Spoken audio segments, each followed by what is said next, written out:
I'm back, and I'm still painting.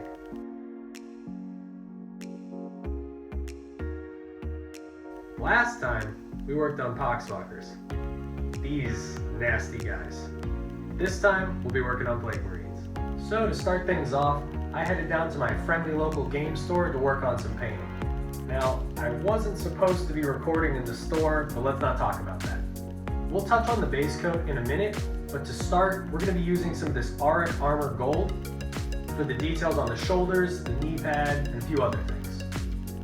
I found this paint to be flaky, as in metallic flakes moving around in a liquid suspension rather than a gold pigment that you apply.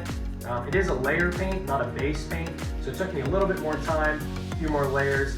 You'd probably save yourself a lot of time if you just went with a gold base and then touched it up with something like this rather than starting from scratch, but live and learn. Next, we're going to add some silver, and for that we're going to be using this plate mail metal from Army Painter, and you'll see all the details we put it on there.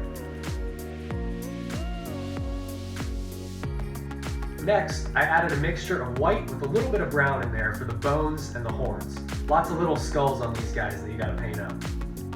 Now that we're back home, you can see them all together. So I've got all 20 poxwalkers done, and everything else is at least base coated. Thanks, Giant Hand! Now for the plague marines we're going to be painting today, they're all just green so far. And for that, I'm using Death Guard green because they're Death Guard and I want them to be green. And we're going to be touching up with some more of that Auric Armor Gold. For any little mistakes we make, I've got a backup pot of Death Guard green to paint over. Next, we're going to be adding a little pink. This was a homebrew, just with white and red paints stirred up until I got the right mixture. There's a lot of tentacles and tongues and creepy little fleshy bits that I like to add that to.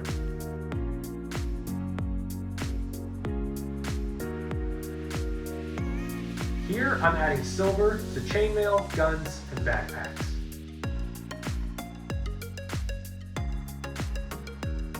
Next, I whipped up a little purple from blue and red, and we'll be adding that to the Lord of Contagion's cloak, as well as the Plague Marine we're painting right now. And we'll be adding a little bit of Nurgling green, that's a little bit of a lighter green than the Death Guard green, and a few other detail colors. So now that we've got most of the paint we want on there, we're going to hit it with some Agrax Earthshade. Now this is a wash or a shade that's going to add shadows and details and contrast to the model.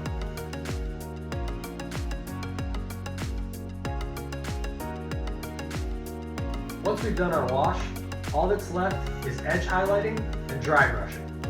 For this, I use the Nurgling green, that lighter shade, for the edge highlighting on a few of the sharp areas you'll see on like the foot, the armor, across the fingertips on the power fist, just to give it that contrast to where you have light appearing on the top surface and darkness around it. That makes it pop.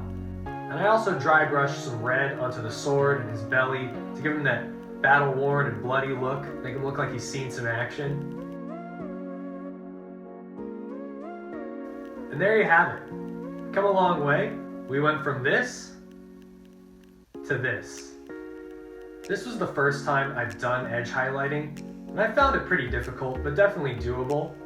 It sort of involves taking your brush, dipping it in the paint, and then rather than using the point to touch the edge that you want to use the side of it to only hit that raised surface. I don't think that I necessarily whipped up the best color for the edge highlight on his sash and on his cape. I think it's maybe a little too light, so I may go back and hit that with either another shade or maybe a touch of paint just to get it the right color that I want. But I think it has that good highlight, low light effect that makes it pop. All in all, this took me a few hours, and I'm pretty happy with the result. For the first time doing edge highlighting, and I'm still working on my dry brushing, I think it came out a lot better than some of my previous models. So, let me know what you think. If you've got tips or critiques, leave them in the comments, let me know, and I hope to see you again.